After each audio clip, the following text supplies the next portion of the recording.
Hello, I'm Nikes and I'm back for part 2. I know that as of the moment this video is released, barely anyone has seen part 1, but that's alright. It was my first video, not counting some poorly made Yu-Gi-Oh vids from 9 years ago, so that's normal. I think that the fact I'm continuing the story despite the lack of viewers says good things about the long-term viability of this project. I like doing this, and I'm doing this as much for myself as for anyone else. As a short recap, the female version of Naruto, named Naruko, befriended Ino and Sakura. Though to be more accurate, Ino and Sakura befriended her. They are still in the academy. The girls are about 6 to 7 years old, and the Uchiha massacre hasn't happened yet. I'm going to say the last scene from the previous video, when Naruko sits next to her new friends, happened somewhere in the middle of October, in the last academy year before the Uchiha massacre takes place. I chose this because that would mean that Naruko's birthday just passed recently. I'm going to retroactively add a small scene where the third Hokage takes little Naruko to the Ichiraku's noodle shop for her birthday. He would ask Naruko about how she likes the academy, and she would admit nobody really likes her there. The third Hokage would try to encourage Naruko that if she just kept trying, he was sure she would eventually make friends. This would make Naruko's breakdown in the previous video all the more understandable when her next attempt to join her age mates on the playground, whatever they were doing at the time, ended in failure. She had believed Hiruzen's advice, and the hope he had given her coming to naught would have hit her hard. I also wanted a bit of time to talk about Sasuke Uchiha's role in Naruko's life before and after the massacre, and now we still have a little over half a year. But first I want to go back to our female friends. I believe that the dynamic between the three would go somewhat like this. Sakura would still be more of a follower at this point. Ino and Naruko are both very outgoing people, though there are severe differences between the two. Ino always seemed to me as a very gregarious person, and she was said to be very popular in the academy. A social butterfly, capable of getting along with almost everyone if she wanted to. A cute, almost model-like kid that parents would brag about having. Naruko, on the other hand, tended to be more blunt or even abrasive. Or at least that's the behavior she had up until this point.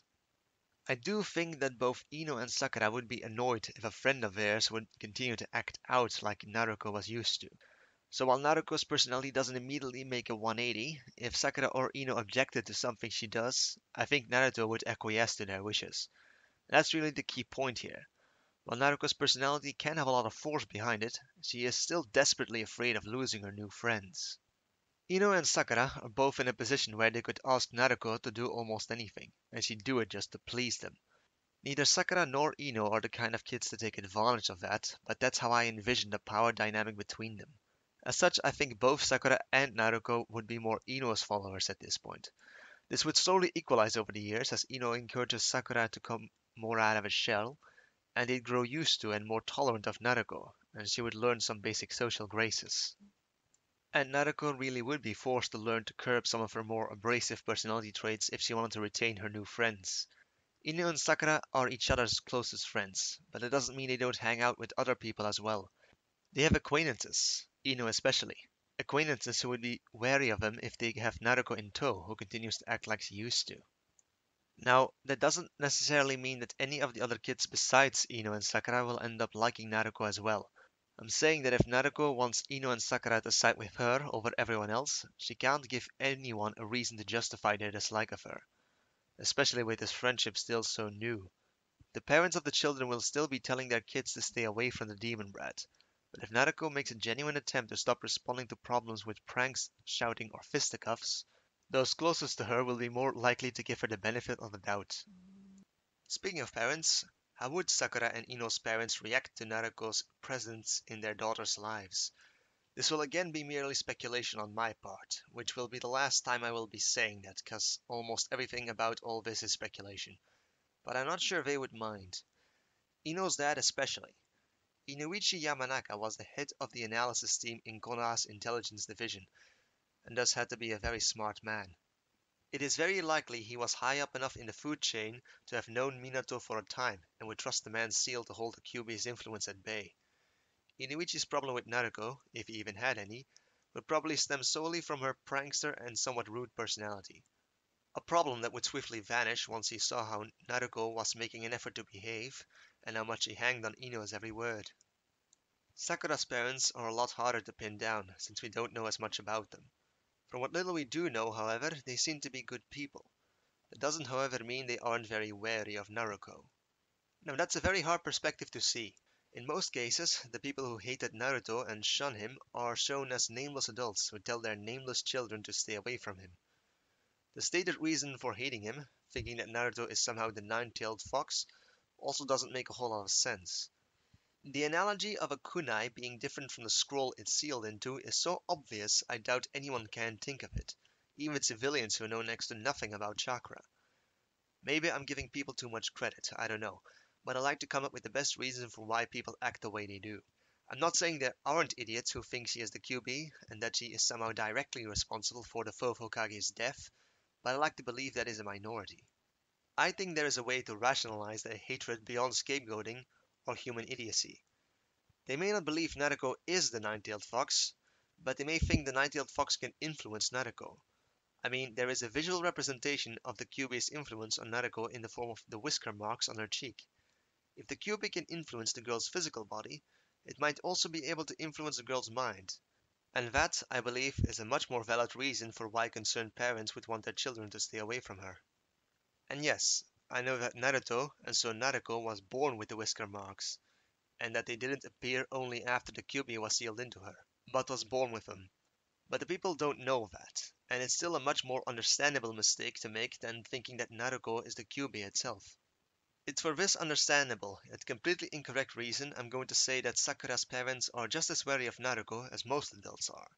Now, Sakura would try to defend Naruto to her parents when she mentions her new friend, saying that she isn't as bad as she appears, and Ino seems to think so too.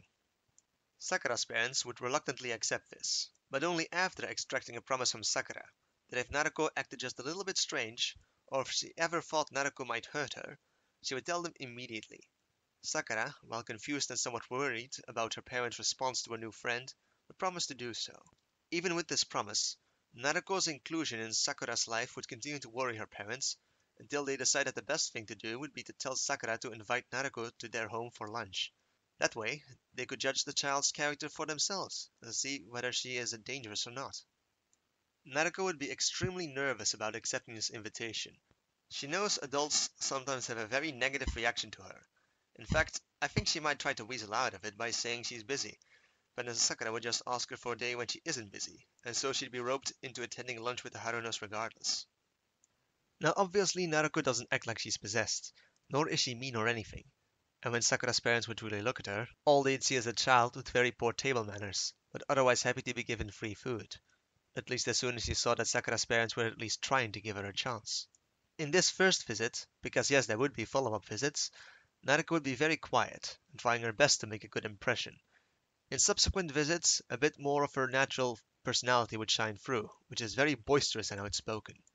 Naruto would also end up visiting the Yamanaka residence for similar reasons, minus the suspicion. But they would also like to get to know this new kid that their daughter seems to have taken under her wing. In this case, Ino's parents would have been able to put Naruto at ease much sooner than with the Harunos. Inuichi is part of Konoha's intelligence division, and their clan jutsu deals with psychology. They know how to analyze a person and put them at ease. Somewhere along the line, I imagine both Sakura and Ino would be curious to see where Naruto lives and to meet her parents. I mean, she has been to both of their homes, so it's only fair. At that point, Naruto would have to come clean about the fact she doesn't actually have those, and lives by herself. Now, Ino and Sakura are like 6.5 years old at this point, so in their childlike naivete, they'd initially think that living on her own and without any oversight is kinda cool, and it does nicely explain Naruko's general lack of manners. They'd still like to see where she lives. Naruko, while initially hesitant about the idea because she knew her place isn't nearly as nice or big as the homes of her friends, Ino and Sakura's positive reaction to her living on her own would persuade her to go along with it. Now, I imagine Naruko's small apartment is a mess. What else could it be with just a small child looking after it? She tries to clean it maybe once a month, and by clean it I mean try and make it vaguely livable. Maybe Shinobi had the task at one point to clean it, and show Naruko how to do it at the same time, but since then it's been just a mess. Sakura and Ino would be just shocked at Naruko's shoddy living conditions. Naruko would apologize and say she meant to clean all this up soonish. Sakura and Ino visiting had been a very spontaneous decision, and it's not like she had been at all prepared for visitors. By yourself? Ino would ask. Does nobody help you? Sakura would ask, just as disbelieving as Ino. Well, yes, it's my home. Who else would clean it? Nanako would ask. Well, maybe we can help. It's not like we can do anything in here while it's in this state. Right, Sakura? Ino would say. Maybe, Sakura would say, looking at the room dubiously. I don't even know where to begin, though. Let's throw all the dirty clothes on the bed first, and maybe collect all the bottles and cans that can go into the trash, Ino would suggest. Narako would be just standing there, stunned by this offer of help. She couldn't recall any time when someone went out of their way to do something like this for her. Like, ever. Her instincts were good enough to know that the shinobi that looked after her before didn't actually like doing so. They were just told to do it. But here Sakura and Ino were offering to help her clean her home. Not at all a fun task, without any prompting, without even having to ask. As Ino and Sakura would be starting on their task, Ino would turn to her, looking somewhat annoyed, and say, Look, we're willing to help, but you have to help too. We're not just going to clean up your place by ourselves. This would knock Naruko out of her thoughts, and scramble to help as much as she could. This, this moment right here, is where Naruko would truly understand what it means to have friends, and what it could mean for her life. A big theme of the Naruto anime is that loneliness is hell, and being able to escape from that is a big deal that cannot be overstated. So I think that throughout this cleaning session, Naruko's emotions would be building up more and more.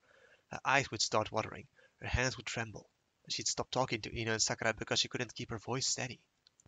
Ino and Sakura would eventually notice that something is wrong and give Naruko their full attention. Is something wrong? Ino would ask. Naruko would have trouble speaking at this point, and her attempts to get words out would only bring out her emotions closer to the surface, until eventually she would just start bawling her eyes out. Between sobs, she would say things like, You guys are the best thing ever, and thank you, and I'll do whatever you want if only you promise to never ever leave me. Sakura and Ino would be confronted with just how much this means to Naruko, and how important they have become to her in just a few weeks. They would know beyond a doubt that no matter how much of a tough girl she acts, it really is just an act, and she really does need them. Sakura and Ino would promise to her and to each other that they'd always be friends, no matter what. Group hug ensues. And that's where we're going to leave things for now. And I know the story's looking to become a really slow burner. We're still in the academy. Their first year in the academy, in fact. I can't even promise things will speed up soon since I want to be thorough here. I don't want to use flashbacks if I can help it, so all the important stuff from the academy days will be told in a vaguely chronological order. It is what it is, and I hope some of you can appreciate it. Have a nice day, everyone. Ike's out.